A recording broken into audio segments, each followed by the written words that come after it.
Dos grandes misterios dominan nuestras vidas: el dinero y el amor. ¿Qué es el amor? Es una cuestión que ha sido largamente explorada en libros, en canciones, en películas y en televisión. Pero no se puede decir lo mismo sobre la cuestión de qué es el dinero.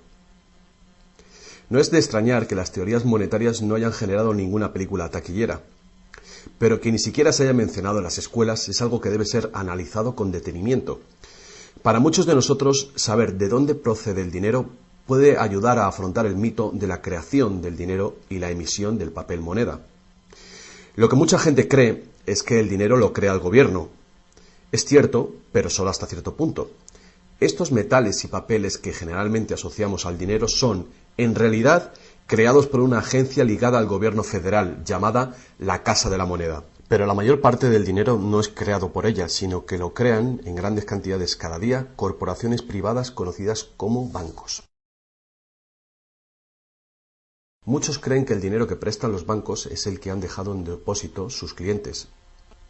Esto es lo que se cree, pero no es la verdad. En realidad, los bancos crean el dinero que prestan no de sus ganancias ni de los depósitos, sino directamente de la promesa de los prestatarios de devolverlo. La obligación del prestatario en un papel de préstamo incluye que debe pagar lo prestado más un interés. De lo contrario, perderá la casa, el coche o lo que sea. Es un gran compromiso por parte del prestatario. ¿Cuál es el compromiso por su parte del banco? El banco solo inventa dinero que no posee y lo escribe en la cuenta del prestatario. ¿Suena raro? Pero así es. Para demostrar cómo este milagro de la banca moderna llegó a existir, atiende a esta sencilla historia. Es el cuento de los Goldsmith. Hace un tiempo, casi cualquier cosa se utilizaba como dinero. Tan solo tenía que ser portable y suficiente gente tenía que tener fe en que después se podría intercambiar por cosas que todo el mundo valorara, como comida, ropa, joyas, conchas, piedras preciosas, semillas de coco, bonitas piedras e incluso plumas. Todas ellas fueron utilizadas como dinero. El oro y la plata eran atractivas, ligeras y fáciles de llevar, así que algunas culturas se especializaron en trabajar estos materiales. Los trabajadores del oro, los Goldsmith, recuerda este nombre, lo pudieron convertir fácilmente en monedas, estandarizando las unidades de oro en función de su peso y de la pureza, hasta certificarlas. Para proteger su oro, los Goldsmith necesitaban una caja fuerte, y pronto sus vecinos llegaron a su casa para pedirles que les alquilaran un espacio donde guardar su dinero y sus joyas. Al poco, los Goldsmith acabaron alquilando cada estantería de su caja fuerte y cada pequeña cantidad de dinero depositada se convirtió en dinero en sus manos. El tiempo pasó y los Goldsmith hicieron una inteligente observación. Los depositantes raramente volvían a recuperar físicamente su oro, y nunca todos a la vez. Esto se debía a que usaban los cheques de los Goldsmith para comprar en el mercado como si fuera el propio oro. Este dinero de papel era mucho más eficaz que las pesadas monedas, y la cantidad podía ser simplemente escrita en lugar de la laboriosa una por una de las monedas para cada transacción. Mientras tanto, los Goldsmith crearon otro negocio.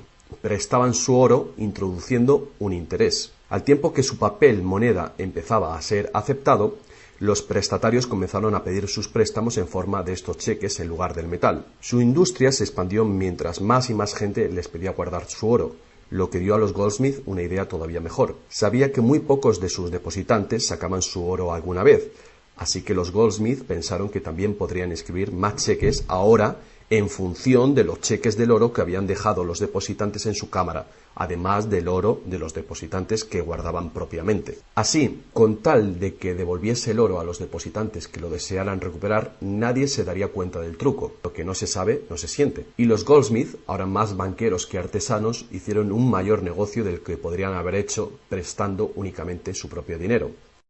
Durante años se hicieron un beneficio secreto fabuloso, con los intereses de los depósitos de todos sus vecinos. Pero ahora que se había hecho una prominente figura en el pueblo, se levantaron sospechas de que estaba gastando el dinero de sus depositantes y amenazaron con sacar todo su oro si Goldsmith no explicaba su repentina riqueza. Al contrario de lo que se podría pensar, esto no afectó a su fortuna. A pesar de la duplicidad patente de su truco, su idea funcionó porque los depositantes no perdieron nada de su oro. Estaba seguro en la cámara de Goldsmith. En vez de sacar su oro, los depositantes acordaron que Goldsmith, ahora convertido en su banquero, debía compartir la fortuna que habían contribuido a crear, otorgándoles un interés por su oro. Esto fue el comienzo de la banca. El banquero pagaba un pequeño interés por el depósito del dinero de otra gente que después prestaba a un interés mayor. La diferencia cubría los costes de operación del banquero y su beneficio. La lógica del sistema parecía sencilla y cubría la necesidad de las personas de crédito. Pero esta no es la manera en la que trabaja la banca hoy en día. El banquero Goldsmith no estaba del todo contento con lo que ganaba, después de descontar el interés que pagaba a los depositantes, y la demanda de crédito crecía con fuerza, mientras los europeos se expandían por América. Sus préstamos estaban limitados por la cantidad de oro que permanecía en su caja. Ahí es cuando tuvo una idea todavía mejor. Como nadie sino él sabía cuánto oro había en la caja, podía hacer cheques sobre dinero que ni siquiera existía. Como los prestatarios no iban a retirar su oro con sus cheques al mismo tiempo, ¿cómo iba alguien a darse cuenta de este truco? Esta nueva cara del negocio funcionó muy bien, y el banquero se hizo inmensamente rico con los intereses de un oro que ni siquiera existía. La idea de que el banquero creaba dinero de la nada era demasiado extraordinaria para creerla. Por lo tanto, el fraude no fue descubierto por la gente durante mucho tiempo. El poder de crear dinero hizo que el banquero se sintiese prepotente, como podrás imaginar.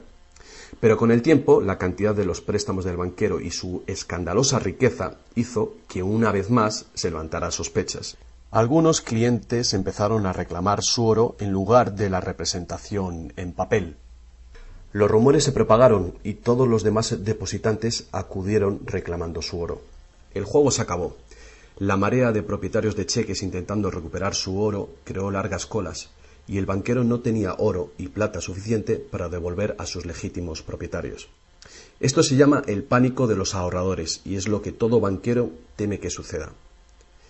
Este fenómeno puede suceder en un determinado banco, pero afecta a la confianza del público en todos los demás banqueros. Todo hubiera sido mucho más fácil si, antes que nada, se hubiera prohibido la creación del dinero desde la nada. Pero las grandes cantidades de crédito eran esenciales para la expansión de los países europeos. Así que, en lugar de prohibir esta práctica, fue legalizada y regulada. Así que los banqueros acordaron poner límites a la cantidad de dinero fraccionado que pudieran hacer. El límite sería mucho mayor que el verdadero valor del oro y plata depositados. Lo normal era $9 artificiales por $1 en oro, es decir, real. Estas disposiciones fueron controladas mediante inspecciones por sorpresa. También se acordó que, en caso de un crack financiero, los bancos centrales apoyarían a los locales con inyecciones de dinero en oro. Solo si cracks en diferentes bancos al mismo tiempo se produjeran y la burbuja de créditos del Banco Central explotara, el sistema podría hacerse añicos y destruirse.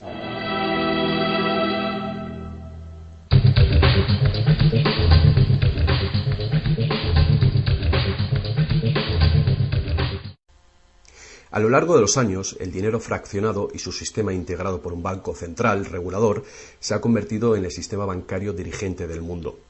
Al mismo tiempo, el sistema fraccional del oro apoyando al dinero como deuda ha desaparecido. La naturaleza básica del dinero ha cambiado. En el pasado, el billete de dólar era un recibo que te permitía cambiarlo por una cantidad de oro o plata determinadas. Ahora, un billete o dólar digital solo puede ser cambiado por otro billete o dólar digital. En el pasado, el crédito creado por los bancos privados solo existía en la forma de billetes de banco que la gente podía rehusar, como ahora se pueden rehusar otros cheques privados. En el presente, el crédito creado por bancos privados está legalmente aprobado que se convierta por dinero de flujo legal, es decir, los dólares, euros o libras que usualmente creemos que es dinero. El dinero de confianza, es decir, el fiat money, es dinero creado por decreto del gobierno y la ley afirma que el público debe aceptar este dinero para todo tipo de deudas, o si no, los tribunales no considerarán la obligación de pagar esa deuda. Así que ahora la cuestión es, si tanto los bancos como los gobiernos pueden crear dinero, entonces, ¿cuánto dinero existe? Antes, la cantidad total de dinero en existencia estaba limitada por la cantidad y cualidad física de esa cosa usada como dinero. Por ejemplo, para crear dinero en oro o en plata, se debía extraer una cierta cantidad de estos metales de las minas. En el presente, el dinero es literalmente creado como deuda. Se crea nuevo dinero cada vez que una persona toma un préstamo de un banco. Como resultado, el montante total del dinero que puede ser creado solo tiene un límite: el nivel total de la deuda.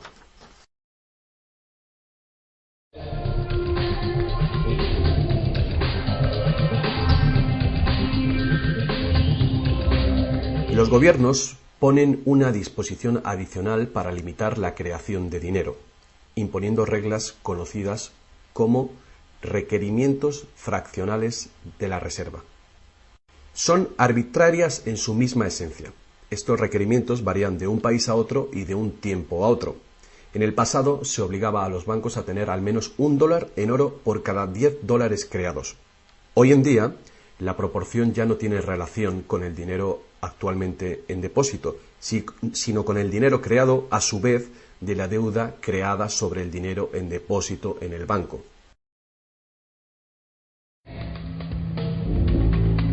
Actualmente, las reservas de un banco consisten de dos cosas: la cantidad del dinero del Estado o equivalente más la cantidad existente de dinero deuda que el banco tiene en depósito. Para ilustrar esto de una manera simple, imaginemos que ha abierto un banco nuevo y todavía no tiene depósitos. Los inversores en este banco han hecho un depósito de $1.111,12. Este es el dinero existente en el Banco Central, que llamaremos principal. La proporción de dinero en reserva es de 9:1. Paso 1. Las puertas se abren y el banco da la bienvenida a su primer cliente. Necesita $10.000 para comprar un coche. Con la proporción de 9:1, el nuevo banco necesita que el Banco Central le permita crear 9 veces esa cantidad, o $10.000, desde la base de la deuda contraída por la solicitud de préstamo del cliente. Esos $10.000 no se sacan de ningún lado. Es nuevo dinero simplemente tecleado en un ordenador como crédito del banco en la cuenta del cliente. El cliente tiene que firmar ese crédito para conseguir el dinero para comprarse el coche. Paso 2. El vendedor entonces deposita estos 10.000 nuevos dólares creados en el banco. Al contrario que el dinero creado por el gobierno, depositado en el Banco Central, este nuevo dinero creado por el crédito no puede ser multiplicado por la proporción de la reserva. En lugar de ello, es dividido por el ratio de la reserva, en una proporción de 9:1. Un nuevo préstamo de $9.000 puede ser creado sobre la base del depósito de $10.000. Si esos $9.000 son depositados por una tercera persona en el mismo banco que lo creó en uno diferente, se convierte en una base legal para un tercer asunto de crédito bancario, esta vez por la cantidad de 8.100 dólares. Al igual que con las muñecas rusas, cada nivel contiene un pequeño dólar dentro de otro pequeño dólar. Cada depósito contiene el potencial para otro pequeño crédito en una infinita serie decreciente. Si el dinero del préstamo creado no es depositado en el banco, el proceso se detiene. Esta es la parte impredecible del mecanismo de creación de dinero basado en la deuda. Pero lo más probable es que el nuevo dinero creado en cada paso será depositado en el banco, y el proceso de la proporción de reserva de dinero se repetirá una y otra vez hasta que los 100.000 dólares de nuevo dinero se hayan creado dentro del sistema bancario. Todo este nuevo dinero se habrá creado enteramente desde la deuda, y el proceso entero habrá sido autorizado legalmente por el depósito inicial de 1.111,12 dólares que todavía permanecerán en el Banco Central. Lo que resulta más ingenioso de este sistema es que los libros de contabilidad de cada banco en la cadena deben mostrar que tiene un 10% más de depósitos que de préstamos. Esto da a los bancos el incentivo de adquirir depósitos para poder hacer préstamos, apoyando la impresión común pero falsa de que los préstamos proceden de los depósitos. A menos que los sucesivos préstamos estén depositados en el mismo banco, no se podrá decir que algún banco en particular haya pasado su límite inicial de 9-1 creando deuda de la nada. De cualquier manera, el sistema bancario es un círculo cerrado. El crédito bancario que crea un banco se convierte en el depósito en otro y viceversa. En un hipotético mundo de perfectos intercambios, el efecto último sería exactamente el mismo que si todo el proceso tuviera lugar en un solo banco. Esto es, el depósito en reserva inicial de 1.111,12 dólares permite recolectar intereses por valor de más de 100.000 dólares que el banco nunca ha tenido.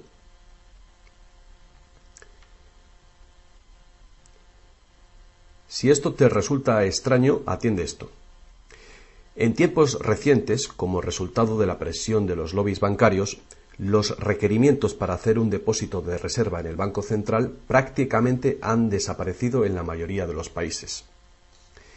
Y las proporciones de reserva pueden ser más altas que 9-1. Para algunas cuentas, 20-1 y para otras 30-1 son comunes. E incluso más recientemente, usando tarifas para los préstamos y así aumentar los ratios de requerimientos de reservas de los clientes, los bancos ahora han encontrado una manera de eludir las limitaciones de los requerimientos de la reserva fraccionaria por completo. Así que cuando las reglas son complejas, el sentido común real es bastante simple. Los bancos pueden crear tanto dinero como nosotros podemos pedir prestado.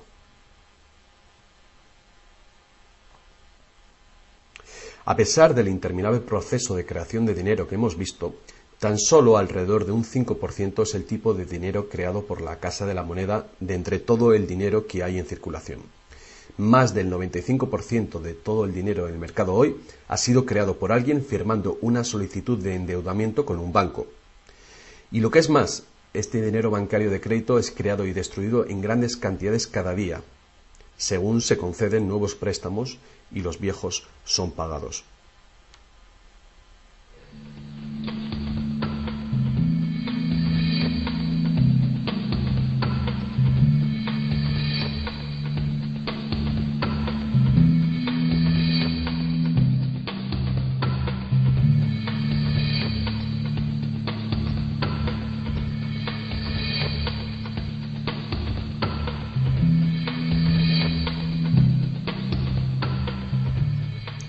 Los bancos solo pueden ejecutar este sistema del dinero con la participación activa del gobierno.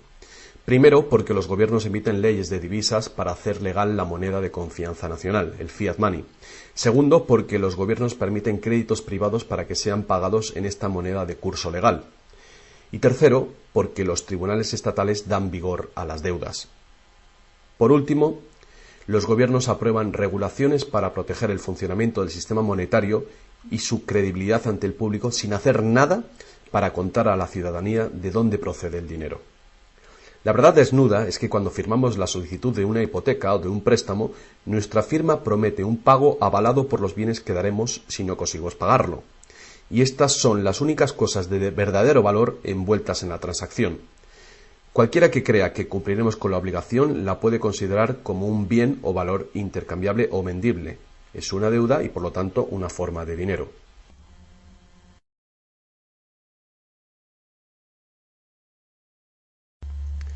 Es el dinero que el prestatario intercambia por lo que el banquero llama préstamo. Así que un préstamo en el mundo real quiere decir que el prestamista debe tener algo que prestar. Si tú necesitas un martillo, prestarte la promesa de un martillo que no existe no te va a servir para nada. Pero en el artificial mundo del dinero, un banco promete prestar un dinero que no tiene y se le permite que sea aceptado como dinero. Y nosotros lo aceptamos así.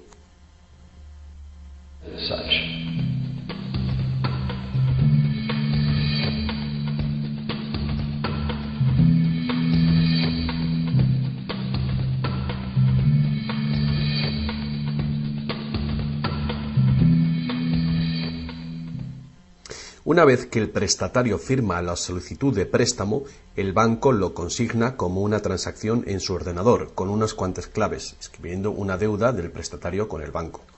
Desde el punto de vista del cliente, se convierte en un préstamo de dinero en su cuenta, porque el gobierno permite que esta deuda del banco con el cliente se convierta en dinero gubernamental de confianza, el fiat money, que todo el mundo tiene que aceptar como dinero. Otra vez, la verdad básica es muy sencilla. Sin el documento que el prestatario firma, el banquero no tendría nada que prestar. ¿Alguna vez te has preguntado cómo todas las instituciones, el gobierno, las corporaciones, los pequeños negocios, las familias, pueden estar todos en deuda al mismo tiempo y por esas cantidades tan astronómicas? ¿Alguna vez te has preguntado cómo puede haber tanto dinero al mismo tiempo para prestar? Bien, ahora ya lo sabes. No lo hay.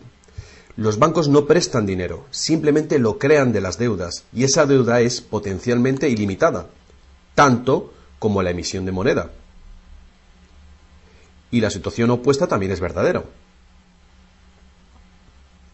¿No es asombroso que a pesar de la increíble riqueza de recursos, de innovaciones y productividad que nos rodean, casi todos, desde los gobiernos hasta las compañías y los individuos, estén en graves deudas con los banqueros? Si la gente se parara a pensar cómo esto puede suceder, ¿cómo puede ser que la gente que produce la verdadera riqueza en el mundo estén en deuda con aquellos que únicamente prestan el dinero que representa la riqueza? Todavía más alucinante es que una vez que te das cuenta de que el dinero en realidad es deuda, nos damos cuenta de que si no hubiera deuda, no habría dinero.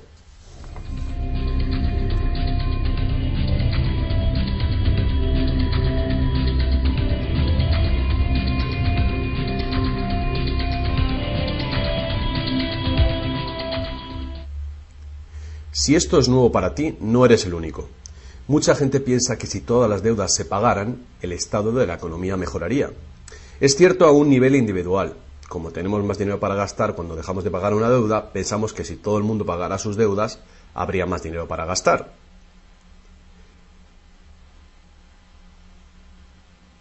Pero la verdad es justamente la contraria. No habría dinero de ningún tipo.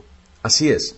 Somos totalmente dependientes de renovar continuamente el nivel de crédito bancario para que haya dinero en existencia. Sin préstamos no hay dinero, que fue justamente lo que pasó durante la Gran Depresión en Estados Unidos. El suministro de dinero se cortó drásticamente, al tiempo que los suministros de préstamos se cortaban.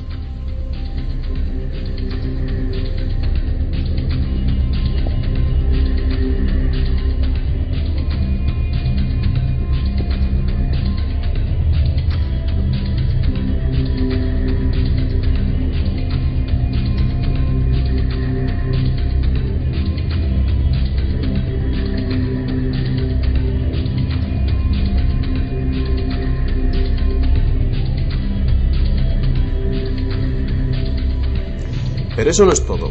Los bancos solo crean la cantidad del dinero principal. No crean el dinero con el que pagar los intereses. ¿De dónde se supone que viene todo este dinero? El único lugar del cual los prestatarios pueden obtener el dinero para pagar los intereses es del total del dinero que hay en circulación. Pero resulta que casi todo ese dinero general ha sido creado de la misma manera. Es decir, como crédito bancario que tiene que ser pagado con más dinero de aquel con el que fue creado.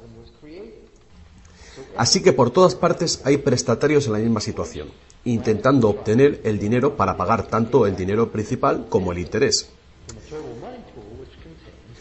Desde un fondo original, la piscina, que solo tiene dinero principal, es claramente imposible para cada uno pagar el dinero principal más los intereses, porque el dinero del interés no existe. Esto se puede expresar con una simple ecuación matemática.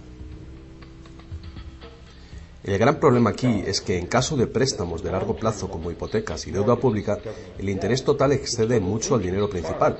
Así que, a menos que un montón de nuevo dinero sea creado para pagar los intereses, es decir, un gran número de nuevas hipotecas, no podrá funcionar la economía.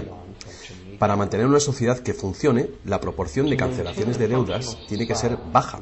Así que para conseguir esto, más y más dinero deuda tiene que ser creado para satisfacer la demanda de dinero con el fin de servir el interés de la deuda previa. Pero por supuesto, esto hace que el nivel de la deuda sea todavía mayor y que más intereses tengan que ser pagados, resultando en una escalable e imparable espiral de endeudamiento.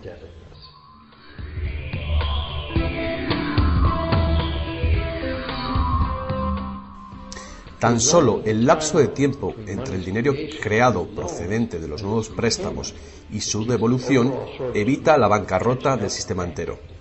De cualquier manera, el increíble monstruo del crédito que se hace más y más grande necesita que se cree más y más dinero de deuda para alimentar el sistema y cada vez se hace más urgente. ¿Por qué los intereses son tan bajos? ¿Pueden los intereses bajar más? ¿Por qué nos ofrecen insistentemente tarjetas de crédito en el correo? ¿Por qué el gobierno americano gasta más rápido que nunca? ¿Es posible que el sistema colapse por completo y con él el sistema monetario? Las personas racionales deben preguntarse, ¿se puede sostener esto indefinidamente? ¿No es inevitable el colapso?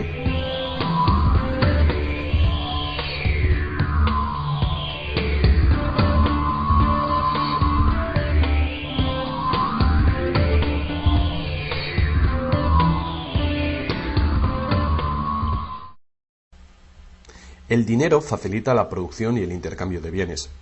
Cuando el suministro de dinero se incrementa, el dinero se convierte progresivamente en menos valioso, a menos que el volumen de intercambios y de suministro de dinero crezcan en la misma proporción.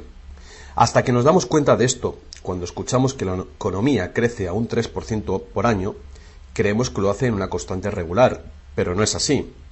El 3% de este año representa un 3% más de intercambio de bienes y servicios que hace un año, porque es un 3% del nuevo total.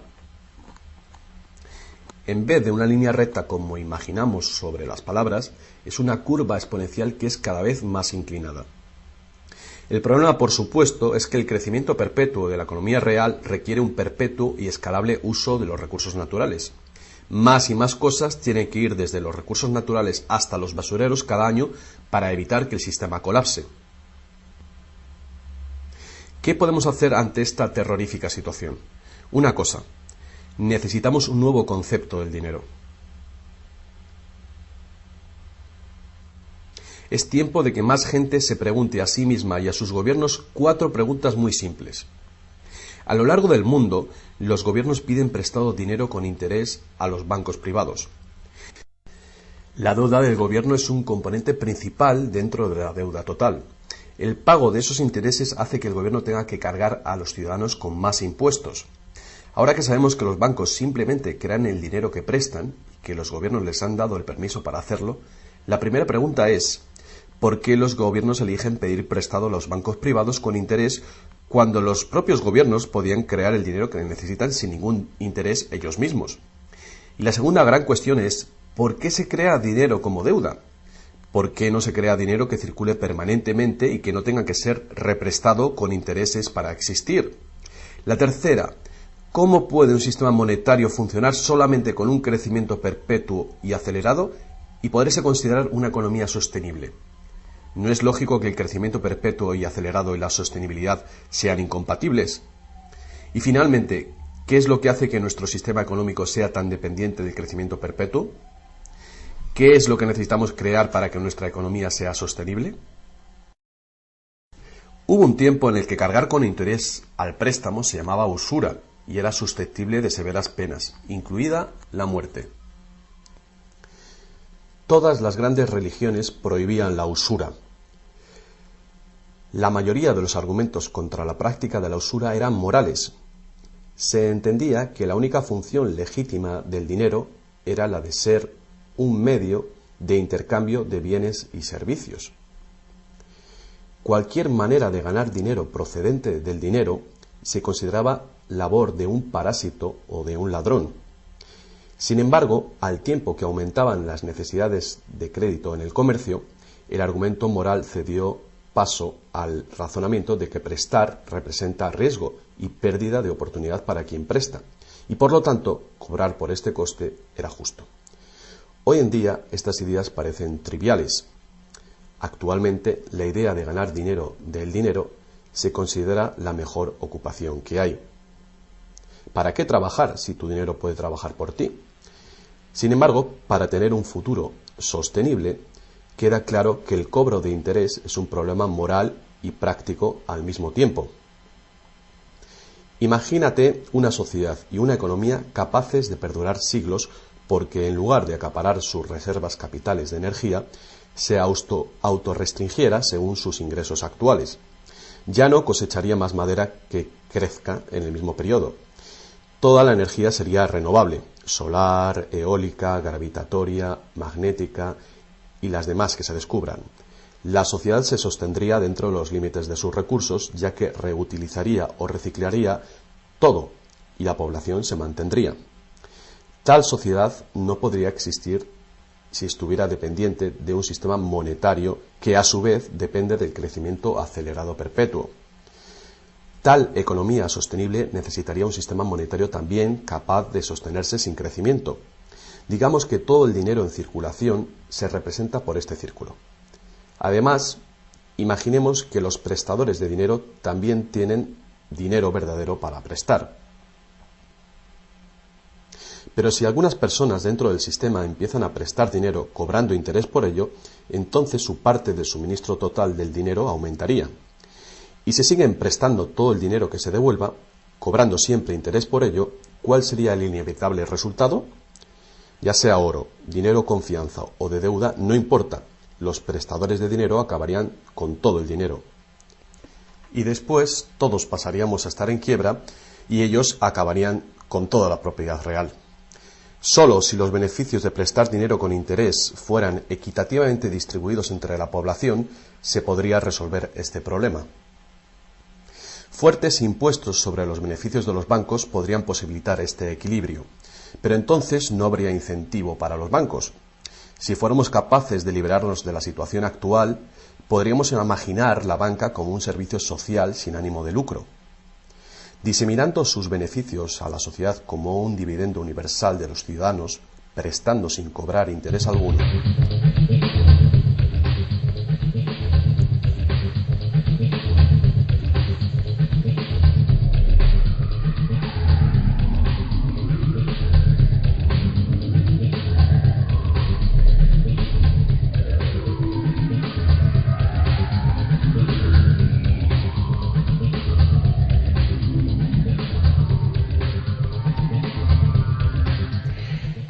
Si es la naturaleza fundamental del sistema lo que causa los problemas, correcciones al propio sistema jamás resolverán los problemas.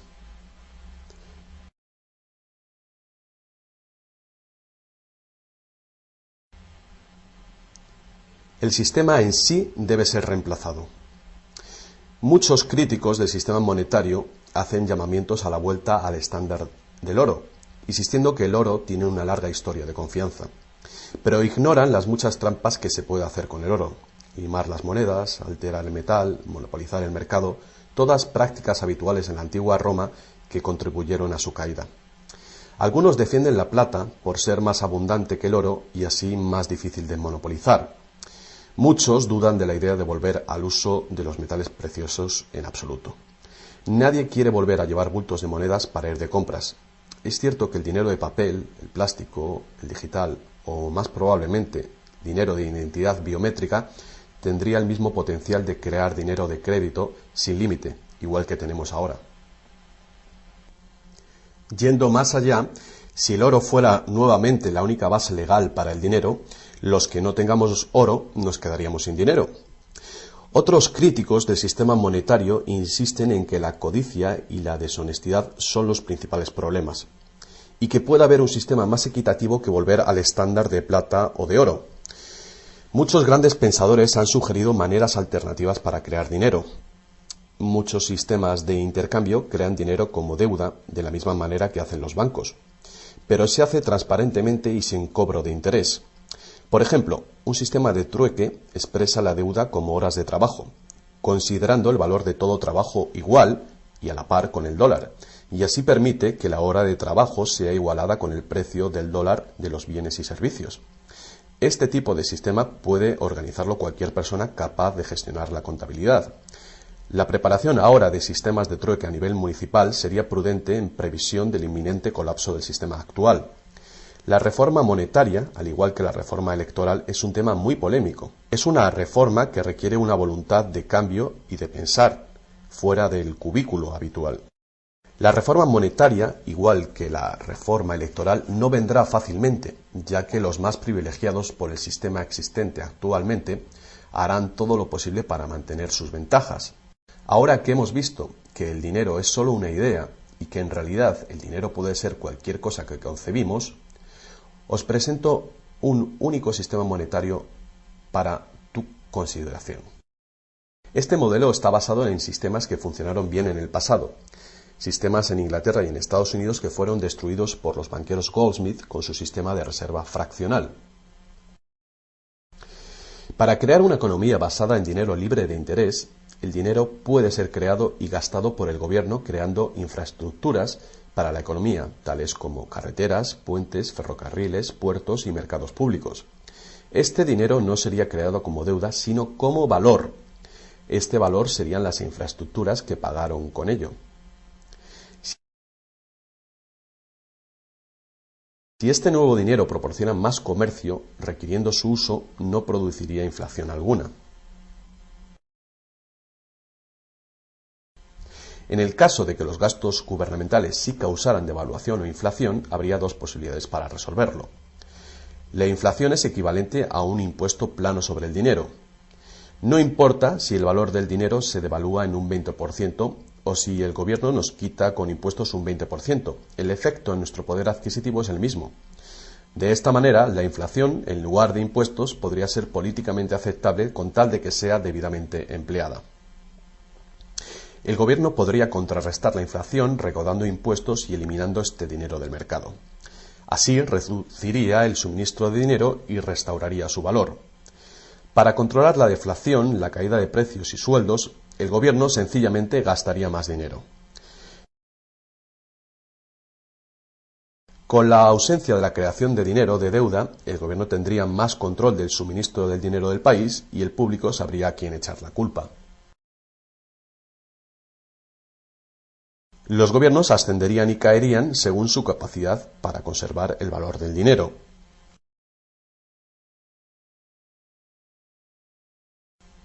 El gobierno dependería de los impuestos como ahora, pero los impuestos llegarían mucho más lejos, ya que ninguna parte de ellos se gastaría en pagar intereses a los banqueros. No podría haber ninguna deuda nacional si el gobierno sencillamente creara el dinero que necesita.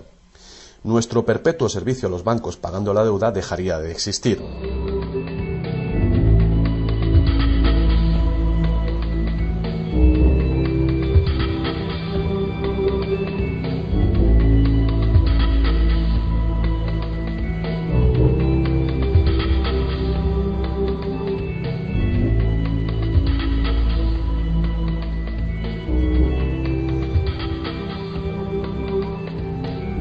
Lo que no nos han enseñado es que democracia y libertad son, de hecho, una forma ingeniosa de dictadura económica.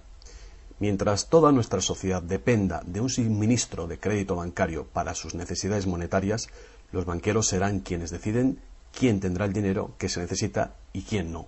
And who doesn't.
Poca gente hoy en día sabe que la historia de los Estados Unidos ha sido en su mayor parte la lucha por liberarse de los bancos europeos. Esta lucha llegó a su fin en el año 1913, cuando el presidente Wilson ratificó el Acta de la Reserva Federal, permitiendo así al cártel de banqueros internacionales controlar el dinero de Estados Unidos.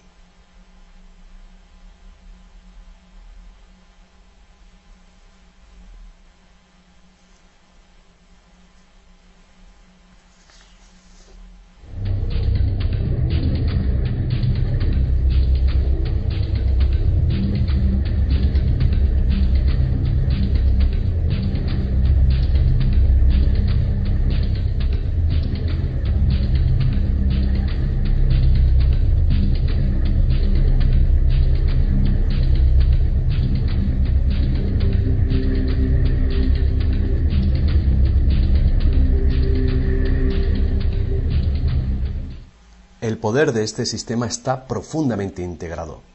También lo está el silencio del tema entre los medios de información y en la educación. Hace años, un primer ministro canadiense hizo una encuesta entre centenares de personas, no economistas, especialistas altamente formados y personas de a pie.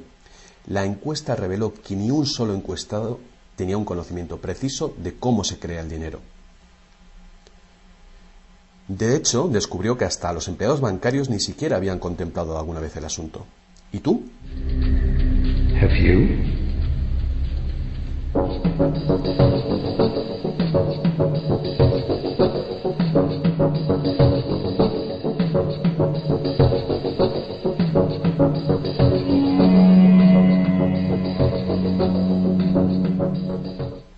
El sistema moderno de dinero como deuda nació hace más de 300 años, cuando un decreto real otorgó al primer Banco de Inglaterra el poder de emitir recibos de oro fraccionales con un modesto porcentaje de 2:1. Este porcentaje fue solo el principio, el primer paso. El sistema ahora es global, crea cantidades de dinero sin límites desde la nada y tiene a casi todos los seres humanos del planeta encadenados a una cadena de deuda que nunca puede ser pagada. ¿Pudo haber ocurrido todo por accidente o es una conspiración? Evidentemente, algo muy gordo se está jugando aquí.